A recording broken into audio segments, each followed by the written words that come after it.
Shalom, salam sejahtera bagi kita semua Bapak Ibu yang dikasihi Tuhan dimanapun kita berada. Pada saat ini kita akan mendengarkan kebenaran firman Tuhan, akan tetapi kita terlebih dahulu berdoa. Terpuji dan termulia nama-Mu ya Tuhan, Allah Bapa kami, Allah yang kami sembah melalui Yesus Kristus. Kami sungguh bersyukur untuk segala kebaikan Tuhan. Pada saat ini kami akan mendengarkan sabda-Mu. Urapi kami supaya kami mengerti sabda Tuhan. Terangi hati dan pikiran kami dengan Roh Kudus-Mu. Terima kasih Bapa. Dalam nama Yesus kami berdoa dan bersyukur. Amin.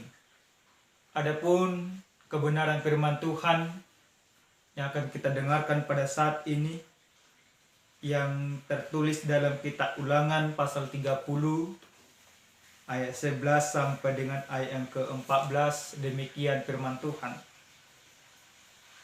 Sebab perintah ini yang kusampaikan kepadamu pada hari ini tidaklah terlalu sukar bagimu dan tidak pula terlalu jauh.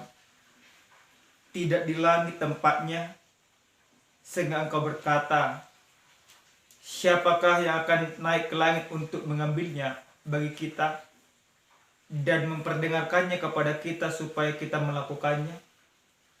Juga tidak di seberang laut tempatnya, sehingga engkau berkata, siapakah yang akan menyeberang ke seberang laut untuk mengambilnya bagi kita dan memperdengarkannya kepada kita supaya kita melakukannya? Tetapi firman ini sangat dekat kepadamu, yakni di dalam mulutmu dan di dalam hatimu untuk dilakukan. Demikian pembacaan kebenaran firman Tuhan. Bapak Ibu yang dikasihi oleh Tuhan kita Yesus Kristus, pernah kita mendengar sebuah lagu bahwa hidup ini adalah kesempatan. Bahwa selama manusia hidup di dunia ini, dia mempunyai kesempatan untuk melakukan yang namanya baik di dalam hidupnya. Nah, ketika kita masih hidup, Tuhan berikan kesempatan kepada kita untuk melakukan apa yang diinginkan oleh Tuhan. Maka setiap pilihan yang kita lakukan di dalam kehidupan itu sesuatu yang harus kita hidupi dan kita siap akan segala risiko yang akan ada. Bapak Ibu yang dikasihi Tuhan, dalam sabda Tuhan yang sampai kepada kita pada saat ini, di mana sebelum bangsa itu memasuki tanah Kanaan, Allah kembali memberikan sebuah peringatan, sebuah perintah kepada bangsa itu untuk mereka lakukan.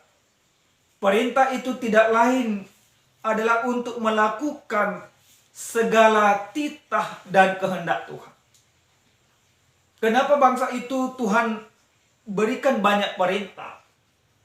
Karena Allah menginginkan bangsa itu menjadi bangsa yang mempermuliakan Tuhan. Allah menginginkan bangsa itu menjadi bangsa yang benar-benar berbeda dengan bangsa lain. Sehingga orang akan melihat lewat kehidupan bangsa itu, orang akan mempermuliakan Tuhan.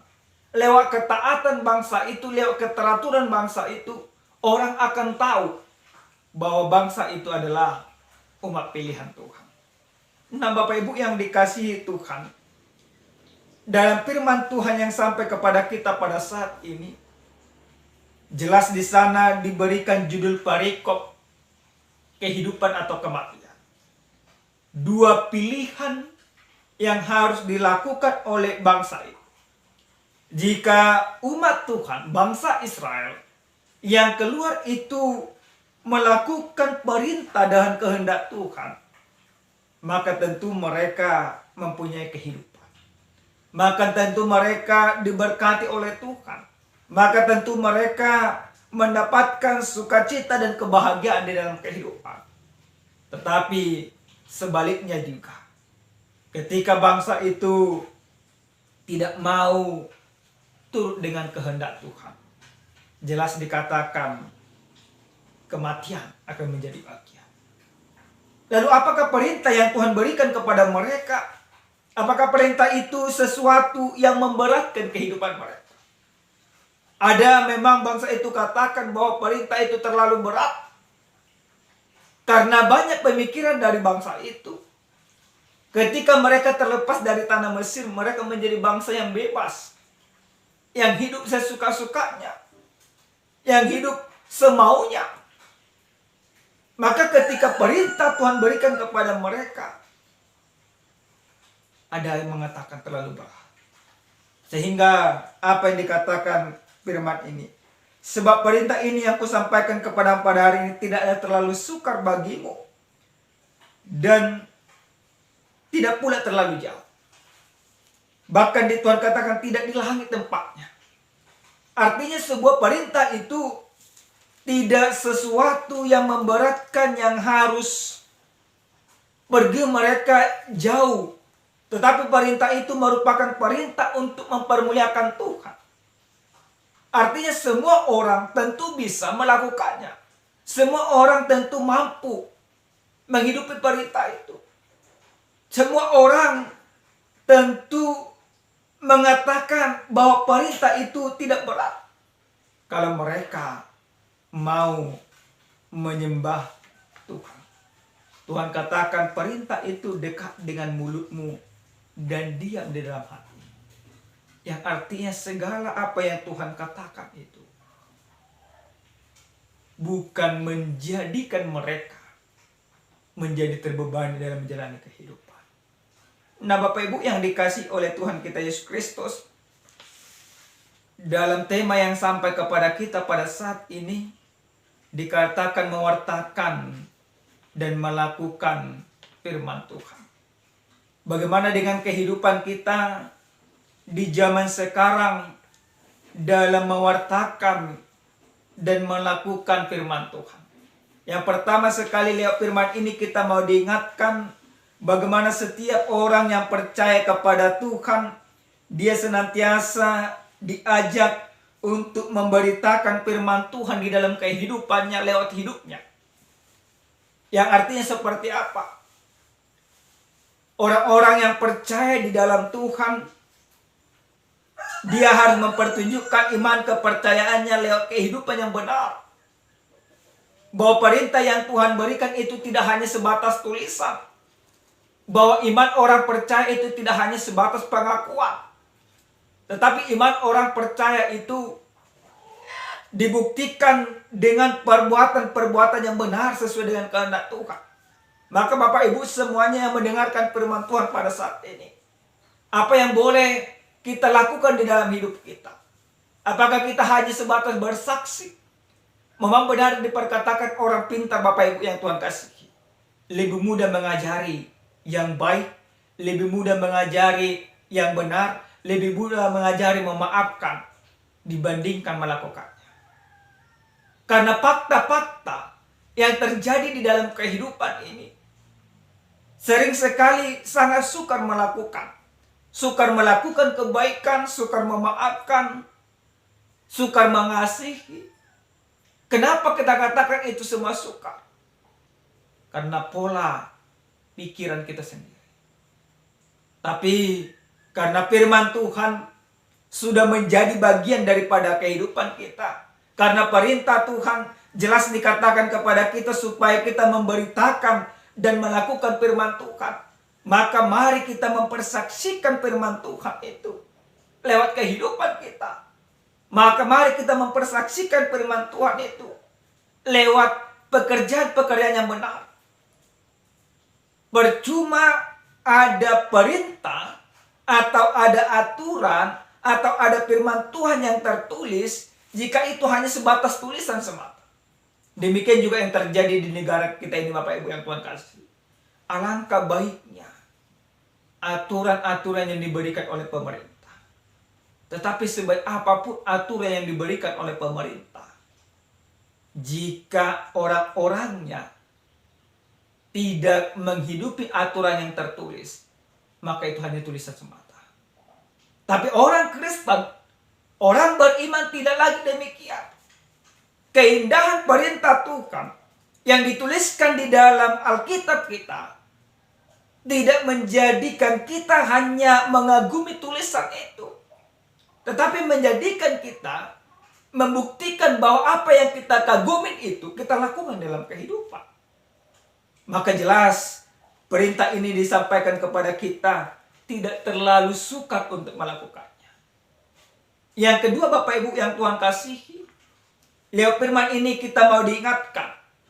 Dalam ayat ke-14 jelas dikatakan, tetapi firman itu sangat dekat kepadamu, yakni di dalam mulutmu dan di dalam hatimu untuk dilakukan. Nah, yang kedua dari perkataan ini, kita mau diingatkan bagaimana kita mewartakan firman itu di dalam kehidupan kita, bahwa firman itu harus menjadi gaya hidup bagi kita.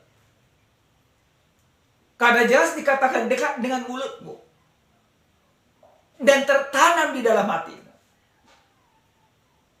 Berarti dalam melakukan, mewartakan dan mengerjakan firman Tuhan, ini harus menjadi bagian gaya hidup daripada orang percaya. Bagaimana gaya hidup kita, Bapak Ibu yang Tuhan kasih? Yang cenderung kehidupan orang Kristen itu gaya hidup hedonisme, gaya hidup individualisme, konsumerisme dan lain sebagainya. Tetapi gaya hidup daripada orang-orang yang percaya kepada Tuhan, yang memberitakan firman Tuhan, tidak lagi demikian. Tapi bagaimana gaya hidup kita? Gaya hidup kita harus sesuai dengan kehendak Tuhan. Gaya hidup kita harus mencerminkan firman Tuhan. Karena firman yang Tuhan berikan itu adalah menjadi bagian daripada gaya hidup kita. Orang Israel pada saat itu mereka tidak mampu. Makanya dari sekian ribu orang yang dibawa keluar dari tanah Mesir, hanya 2 orang yang sampai dari yang keluar pertama. Selainnya itu yang lahir di jalan. Karena apa? Karena mereka berpikir mereka mau menjadi bangsa yang bebas semaunya. Dan kita juga demikian. Kalau kita mau menjadikan hidup kita ini menjadi gaya hidup orang Kristen, tunjukkan itu di dalam kehidupan yang benar, Bapak Ibu yang Tuhan kasihi. Yang ketiga, Bapak Ibu yang Tuhan kasihi, lewat firman ini kita mau diingatkan bagaimana setiap orang yang percaya itu, yang memberitakan firman Tuhan itu harus mampu membuktikan bahwa Tuhan yang dia kasih itu adalah Tuhan yang benar. Bapak Ibu yang Tuhan kasih, kalau kita memberitakan dan melakukan firman Tuhan, maka kita harus meyakini dan membuktikan bahwa Tuhan yang kita sembah itu adalah Tuhan yang benar. Ketika Tuhan Yesus katakan menyuruh kepada para muridnya, katakan pergilah ke seluruh dunia, beritakanlah Injil kepada seluruh makhluk. Di sana ada pengutusan.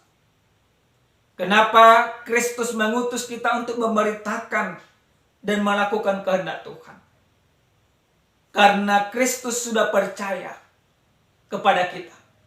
Karena Kristus sudah memberikan mandat itu kepada kita, kita pasti mampu melakukannya.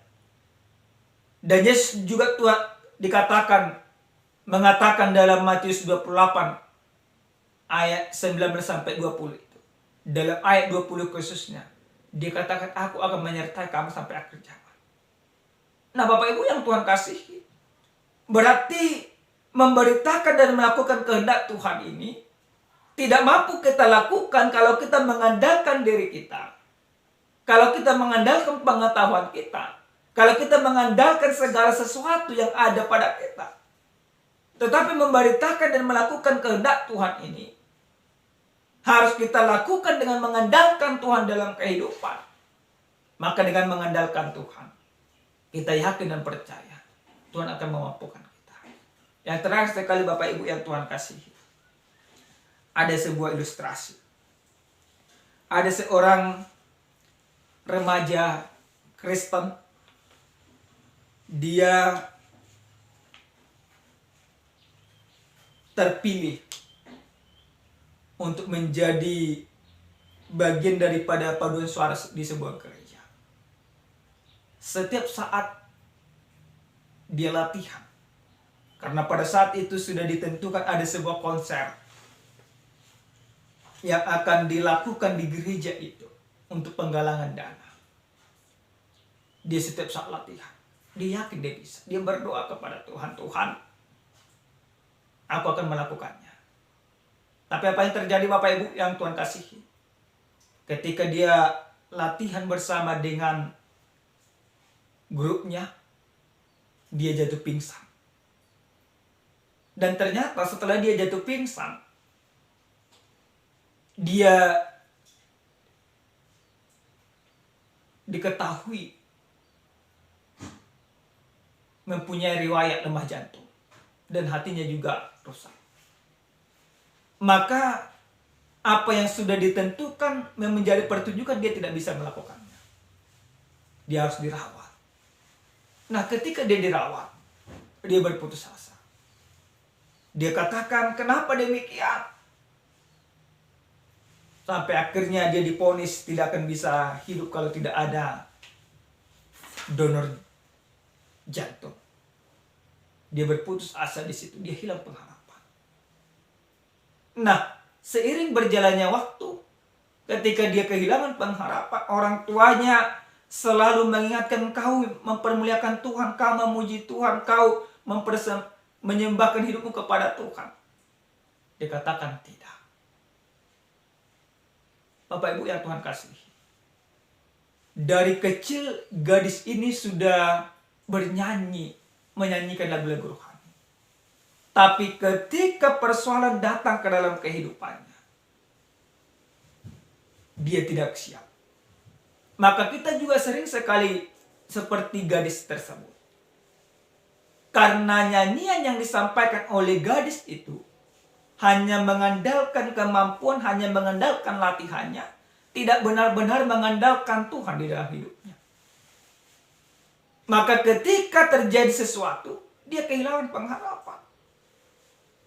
Kita juga sering sekali demikian Bapak Ibu yang Tuhan kasih.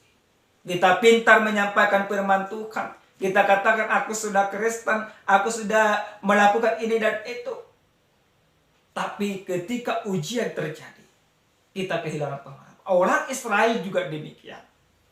Maka lewat firman ini kita diingatkan dalam memberitakan kebenaran firman Tuhan dan melakukan kehendak Tuhan. Tidak hanya di dalam kesenangan. Tidak hanya di dalam kesehatan. Tidak hanya di dalam sukacita. Tetapi memberitakan dan melakukan firman Tuhan. Engkau menderita, engkau menangis, engkau bersedih, engkau berduka, dan bersukacita. Engkau tetap memberitakan firman Tuhan. Artinya apa? Artinya menjadi bagian daripada kehidupan kita. Apapun yang terjadi, tidak menghalangi kita membuktikan bahwa Tuhan itu adalah benar dalam kehidupan. Baik dalam keadaan suka maupun keadaan duka. Amin, kita berdoa. Terpuji dan termulia nama-Mu ya Tuhan, Allah Bapa kami. Allah yang kami sembah, Allah yang kami muliakan dalam nama Yesus Kristus. Kami bersyukur karena Tuhan telah memilih kami, menjadikan kami menjadi anak-Mu, memberikan perintah kepada kami untuk memberitakan firman-Mu, untuk melakukan firman-Mu. Kami percaya kalau mengandalkan kekuatan kami, mengandalkan kebolehan kami, kami tidak mampu. Tapi kami mengundang Roh Kudus penyertaan Tuhan untuk senantiasa bersama dengan kami. Sehingga kami mampu melakukan apa yang Kau perintahkan. Sehingga kami memperoleh hidup di dalam kehidupan ini. Terima kasih Bapa. Dalam nama Yesus kami berdoa dan bersyukur kepada Tuhan. Amin. Shalom. Salam sehat. Tuhan memberkati.